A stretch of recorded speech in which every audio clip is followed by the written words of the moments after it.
بسم اللہ الرحمن الرحیم۔ السلام علیکم ورحمۃ اللہ۔ پیارے بچوں، پارہ نمبر 14 میں پہلی سورت کا نام سورۃ الحجر ہے۔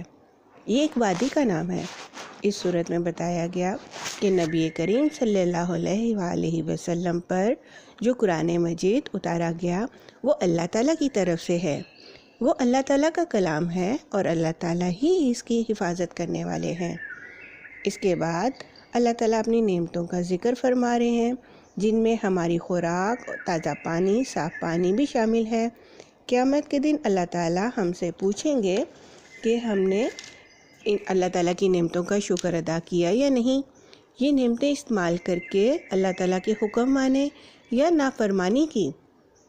اس کے بعد اللہ تعالیٰ نے بتایا کہ میں نے جتنی بھی جاندار چیزیں بنائی ہیں ان سب میں سے انسان کو بہت اونچا مقام دیا، اس لیے انسان کو اشرف المخلوقات کہا جاتا ہے۔ انسان جانور سے نہیں بنا بلکہ اللہ تعالیٰ نے خود پہلا انسان حضرت آدم علیہ السلام کو بنایا۔ اللہ تعالیٰ فرما رہے ہیں کہ میں اپنے بندوں کو معاف کرنے والا اور ان پر رحم کرنے والا ہوں، لیکن جو میرا کہنا نہیں مانتے ان کو سخت سزا بھی دیتا ہوں۔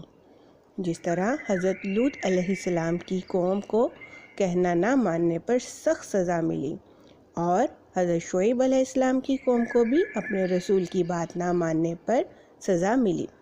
پھر اللہ تعالیٰ حضرت محمد صلی اللہ علیہ وسلم کو تسلی دے رہے ہیں کہ کافروں کی باتوں سے آپ پریشان نہ ہوں۔ اللہ تعالیٰ نے آپ صلی اللہ علیہ وسلم کو سورۃ الفاتحہ دی ہے، جو نمازوں میں بار بار پڑھی جاتی ہے۔ اس کی تلاوت سے سکون ملتا ہے اور دین اسلام کا کام کھل کے کرے، کافروں سے اللہ تعالیٰ خود نمٹ لیں گے۔ آپ صلی اللہ علیہ وسلم ہمیشہ اپنے اللہ کا حکم مانتے رہیں۔ اس کے بعد نئی سورۃ النحل شروع ہوتی ہے۔ نحل کا مطلب شہد کی مکھی ہے۔ اس سورت میں بھی اللہ تعالیٰ نے اتنی زیادہ نعمتوں کا ذکر کیا ہے، اتنی زیادہ کہ ہم ان کو گن بھی نہیں سکتے۔ ان ساری نعمتوں کے بغیر ہم زندہ بھی نہیں رہ سکتے، اس لیے ہمیں ہر وقت اللہ تعالیٰ کا شکر ادا کرنا چاہیے اور کبھی بھی اللہ تعالیٰ کے ساتھ کسی کو شریک نہیں ٹھہرانا چاہیے۔ کافر اس قرآن مجید کو پچھلے زمانے کی کہانیاں اور قصے کہتے تھے، جبکہ وہ غلط بات کہتے ہیں۔ ان کو اللہ تعالیٰ سخت سزا دیں گے، اور ایمان والے لوگ قرآن مجید کو ہدایت اور بھلائی والا کہتے ہیں۔ یہ سچا کلام ہے۔ اللہ تعالیٰ ان ایمان والوں سے خوش ہوں گے اور ان کو جنت دیں گے انشاءاللہ۔ اس کے بعد بتایا کہ ہر رسول نے لوگوں کو اللہ تعالیٰ کی طرف بلایا، ایک اللہ کی عبادت کی دعوت دی اور نافرمانی سے منع کیا۔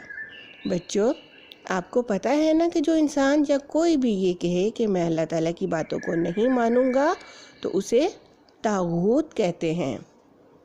اس کے بعد اللہ تعالیٰ فرما رہے ہیں کہ حضرت محمد صلی اللہ علیہ وسلم نے نہ صرف قرآن مجید لوگوں تک پہنچایا بلکہ اس کو اچھی طرح سمجھایا بھی، اور قرآن مجید کی باتوں اور حکموں پر خود بھی عمل کر کے دکھایا۔ اس لیے قرآن مجید کو سمجھنے کے لیے حضرت محمد کی صلی اللہ علیہ وآلہ وسلم کی باتوں اور ان کے عمل کو سمجھنا بھی ضروری ہے۔ حضرت محمد صلی اللہ علیہ وآلہ وسلم کی باتوں کو حدیث رسول صلی اللہ علیہ وآلہ وسلم کہتے ہیں، اور آپ صلی اللہ علیہ وآلہ وسلم کے عمل کو سنت رسول صلی اللہ علیہ وآلہ وسلم کہتے ہیں۔ اس کے بعد اللہ تعالیٰ نے پینے والی نعمتوں کا ذکر ادا کیا۔ ان پینے والی چیزوں کو مشروب کہتے ہیں۔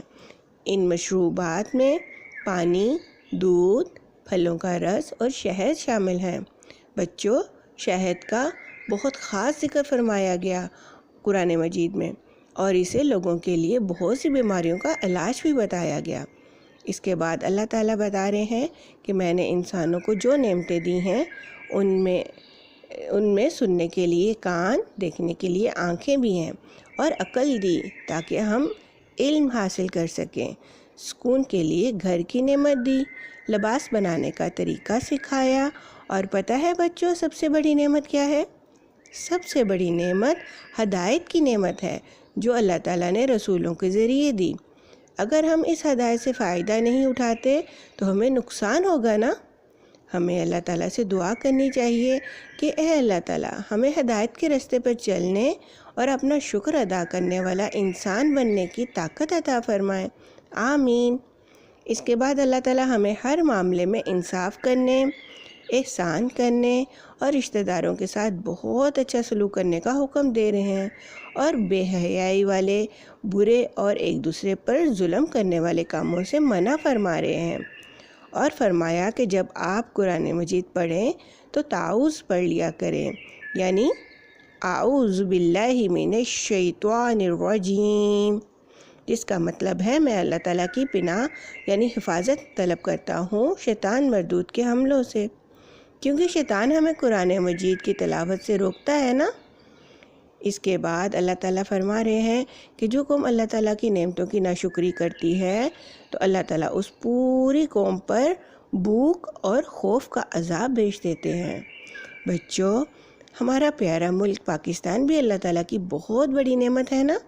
ہمارے بڑوں نے اللہ تعالیٰ سے وعدہ کیا تھا کہ اے اللہ تعالیٰ آپ ہمیں ایک آزاد ملک دیں، ہم وہاں قرآن مجید کے حکموں کے مطابق کام کریں گے۔ پھر جب اللہ تعالیٰ نے ہمیں پاکستان جیسی اتنی پیاری نعمت دی ہے تو ہم نے اللہ تعالیٰ سے اپنے وعدے کو پورا کرنا ہے نا بچوں؟ جی انشاءاللہ۔ پھر اللہ تعالیٰ حضرت ابراہیم علیہ السلام کی تعریف کر رہے ہیں کہ وہ میرا حکم ماننے والے اور شکر ادا کرنے والے بندے تھے۔ حضرت ابراہیم علیہ السلام نے ساری محبتوں سے زیادہ ایک اللہ کی محبت کر کے دکھائی۔ اس پارے کے آخر میں نبی اکرم حضرت محمد صلی اللہ علیہ وآلہ وسلم کو کافروں کی تکلیف پر صبر کرنے کا حکم دیا گیا، اور اللہ تعالیٰ نے خوشخبری سنائی کہ اللہ تعالیٰ کی رحمت اور مدد نیک لوگوں کے ساتھ ہوتی ہے۔ اس کے ساتھ ہمارا پارہ نمبر 14 ختم ہو گیا۔ فی امان اللہ، والسلام علیکم ورحمۃ اللہ۔